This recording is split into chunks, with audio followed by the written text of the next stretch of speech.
Hello, welcome to the Morning Serve, brought to you by Emirates. I'm Nick McArdle. This is Jelena Dokic, the all-singing, all-dancing Jelena Dokic. How much fun was that with Aryna Sabalenka? Oh, that was fun. I don't know about singing. Don't go too far. We'll keep it at dancing for now. But it was fun. It was great because she's #1 in the world. She's a two-time defending champion. And to see someone that is so competitive and then to go into on-court interviews and kind of see her personality, she's really fun. She's actually really funny as well. And she'll go along with it as well. She shows it on social media. So it was amazing for her to go along with it, actually. I didn't even think that she was going to. But yeah, it was amazing because the whole stadium was up and dancing and singing as well. So it was wonderful. Yeah, the Aussies continue to fall in love with Aryna Sabalenka. Let's have a look at what is in store on today's show. First up, it's coaching in tennis, and the coaches are getting closer to the players. We'll talk a bit about that. Video review hitting the AO this year. Little known, I think, at this stage, but plenty to talk about there. Alex de Minaur starting his campaign, and of course the up-and-coming Aussie women. So, Jelena, let's start by what we saw last night, and Aryna Sabalenka. We talked about her, but the coaching boxes, pods we're calling them, are on court now. Now, she chose not to have her coach there last night. It's a decision for players to make. It is. Well, the coaching boxes stay the same, so they're where they used to be. But now we've got the coaching pods, which are actually courtside in the corner and opposite from where the players sit during changeovers. So they can choose to have their team, whether they want to even split it and have a part of the team up top, where we used to be in the first row, or actually courtside. So we've already seen a few players deciding not to use it. We've had a few players split the team, and then we've had a few players that have had their whole team courtside. So it's something that is kind of being tested here at the Australian Open and see how it develops. I actually really like it.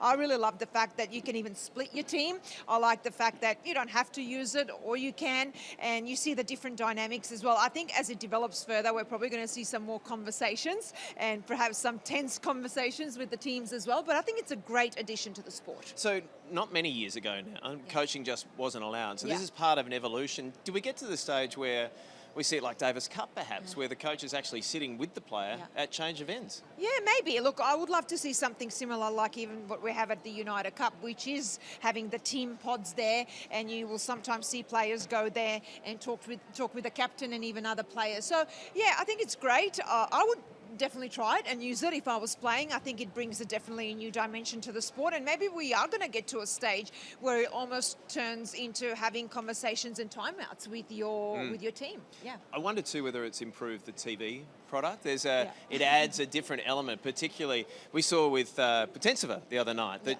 she wasn't necessarily getting along with her coach in Adelaide, and they were at each other. Yeah, I think it's going to bring different player-coach relationships into focus and what happens. And I think we're definitely going to see it a lot more as the Grand Slam progresses, probably even other tournaments if it's added to it, and see what players decide to do. It's been interesting that actually some players have completely decided not to use it, but maybe that's a little bit too close for comfort, and having coaches that close, maybe they feel like it will add extra tension and conversations that they don't need, and maybe from an information perspective that less is more. But I think that this is still something that is so new, and it's only going to develop with time. Another evolution that we're seeing, and you think back again, wasn't so long ago, Lions people, sitting on the Lions, then Hawkeye comes in and everyone thought that was, controversial. Now, we're seeing the challenges. A player can challenge an umpire's call on things like a double bounce, for example. Yeah, again, great addition, because I thought Hawkeye was great. I think it took out a lot of uncertainty and a lot of players, I think, complaining for things that were not on. And it's definitely, I think, sped up the game. Yes, is there maybe not that excitement of that communication with the chair umpire and a bit of tension gone away? Yes, but I don't think it was necessary that chair umpires go through that. So now you can also challenge maybe something like a double bounce. So we've seen it at the US Open last year as well. I don't know whether players are even aware of it, that it's here. We haven't seen it yet. Yes, we are only on second and third day of play, but I hope it gets to be used, and there's something like a close call going to a drop shot to see if it's a double bounce or not. Let's have a look at the Emirates flight plan, see what's in action, and there are some big matches coming up for Aussies. What catches your eye here, Jelena? Well, I love when I see the Aussies, and I'm going to definitely go with Kimberly Birrell because I followed her journey for so long. long, and she has been injured as well. She's on the comeback trail now inside the top 100, and such a great week in Brisbane to get to the quarterfinals, gets a top 10 win as well, but then had to come here and she had to qualify, which she did. So she won 3 qualifying matches to just even get to the main draw. So I can't wait to watch her, as well as Alex Dimino, of course, he's in action. But Birol, just before I go to Alex, plays Kalinskaya, who got to the quarters here last year, but I think it's a tough one for both. We could have an upset there. But Dimino, of course, we're focusing on him. He's seeded 8th, has an opportunity to get to the second week and the quarterfinals and see if he can go further than that. And for me, Alex is just such a kind of more complete player, all-round player. He's added a lot of aggressive type of play into his game, coming forward, taking the ball earlier, bigger serve as well. We've always known he's a great competitor, moves well, he defends well, but now he's an aggressive player as well. He has a dangerous first round against Botic van der Zensel, the big hitting Dutchman who took out Carlos Alcaraz at the US Open last year. So a bit of a danger match, but I think Alex will get through that, and I look forward to him progressing through the first week. You look at his results last year, so a quarter-final at all the Grand Slams, except Australia. 4th round is as far as he's ever been here at the AO.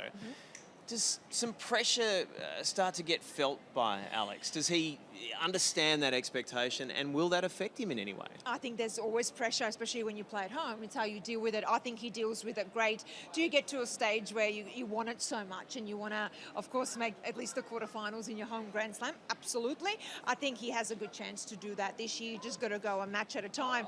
But you got to look at the bigger picture as well, to be so consistent and to make Grand Slam quarterfinal at all the Grand Slams last year. And let's not forget, he couldn't even compete in the Wimbledon quarterfinals because he got injured with the hip injury, and that took him out for a couple of months. His first tournament back was the US Open, where he made the quarterfinals. So I still feel like that was quite an injury interrupted year, and potentially could have gotten further than the quarterfinals, but he's top 10 in the world and has now put himself in that position as a seed as well to go further. And Todd was making the point yesterday, you know, a rising tide floats all boats. Like, because of the fact that Alex has done so well, that following in his footsteps are a heap of other Aussie men inside the top 100. Yeah, I think when you've got someone leading and someone that sets such a good example, which is what he does. He's got an incredible attitude, work ethic as well. He's such a great competitor, but he also practices with all the guys. They've built a great relationship. They've got a great camaraderie through the Davis Cup as well. We had the Olympics last year also,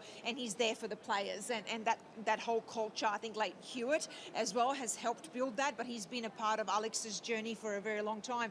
And all the guys are now also playing doubles together and helping each other out on the tour outside of Grand Slams and big tournaments, which is really important because the tour can get lonely. So they're all kind of pushing each other to do well, but in a really healthy way, and even creating a bit of rivalries and who's going to be seeded. We've now got 3 men that are seeded here for the first time in more than 40 years. So I think that shows a lot. And one of those men, Alexei Popryin, so he's made this huge leap into the 20s in the world. Is it harder to make that big jump into maybe the top 20 as opposed to maybe then getting into single figures? What's more difficult in terms of making that leap? Both are tough. You've got to make some of those adjustments and improvements, and most importantly, consistency.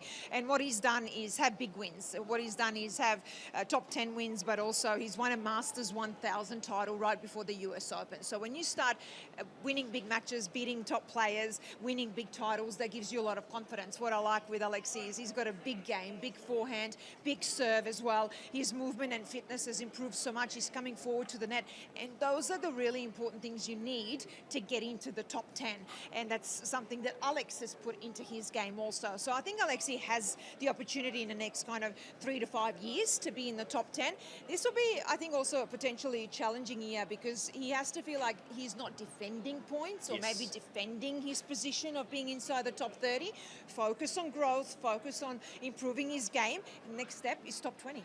I said to Todd yesterday, he looks like a player who's started to realise that he's actually very good at tennis. He has this self-confidence now. Well, he's got the belief, absolutely. And I'm not sure he was aware of just how big his serve was, how big his game is, and his forehand, that he can come forward and understand his game and what his strengths and weaknesses are. I think now he really does, with the addition of the new coach now for a while, Xavier Melis, who's a former player. And I think he's given him a different perspective, how he structures his points and the way that he uses his big weapons, and that's been key. You spoke about Kimberly Birrell. Yes. Let's talk about Emerson Jones. Yes. Everyone's so excited about Emerson Jones and the fact that she's 16, the world at her feet. It's a huge opportunity this week. It is. Well, look, #1 junior in the world, but also she just got her first WTA win and over a top 50 player in the first round in Adelaide a week ago. So, yes, a massive opportunity, but let's also not forget, she's 16. She has a tough draw. She plays the 6th seed, Jelena Dokic, but it's just about getting experience at this point. I know she's going to go out there, compete hard. That's who she is, and want to give it her best and still believe that she can win, which is exactly what you want to do, and not just be happy to be there. But this is a process. Let's not forget, when you're 16, it's about improving your game. This at the moment is not always about those wins. She needs to get the experience as well, but it will also be important what she does after the Australian Summer of Tennis. The year is long. She's only 16. She can only play a limited amount of WTA tournaments, even though she's almost close to getting inside the top 200. So scheduling and that decision around what she plays will be key. Now, this is difficult for you because you are aware that, you know, what you say will be quoted. So let's not put too much pressure on her. Yep. How good can she be? I think she can be amazing. I'm going to straight away go out and say top 100, no problem. I definitely see her. When I see someone that has such a great attitude, that competes so well, that already moves so well, she's not big in stature, but she makes up for it with how dynamic she is. And I think we'll probably see some similarities, and maybe should kind of just watch a little bit and base her game on Jasmine Paolini, who's now world #4 and two-time Grand Slam finalist. Yes, because she might not be able to have the biggest serve, but she will be able to make up for that in other areas. Alex is another example. So we need to see that development, hope that she obviously stays healthy, injury-free, and keep doing what she's doing, because she's done so well in juniors. I will still, to be honest with you, mix juniors with some lower level ITF tournaments, some WTA tournaments if she gets into also Grand Slam qualifying. Mix it up, but also don't be out there on the road for too long, but also you do have to play more than, I think, maybe 10 tournaments a year, and that's the balance. So the importance of having the right people around her, and her having, or listening to the right voices, making the right decisions, is that the difference between maybe being a top 100 player, top 50 player, and maybe being a top 20 player? Like actually making the right decisions at this stage of her career. Absolutely, but look, you're also maybe going to make some mistakes, and that's normal. So you might make some mistakes and go, oh, maybe I should have done this, maybe I should have played more junior events, or maybe I should have played more WTA events, and that's a part of that learning process. You're going to make mistakes, not just her, but the rest of, I think, her team. But I always say at such a young age, focus on improving yourself as a person, improving yourself as a player, improving your both strengths and weaknesses, but also look at the long-term plan. It's not about the next 12 months. It's about the next 10 to 15 years of her career,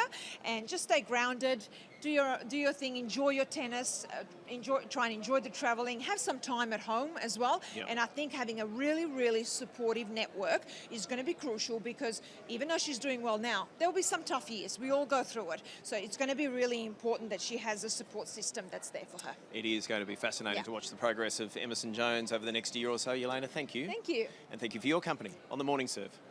Wide World of Sports on YouTube is your home of the tennis this summer.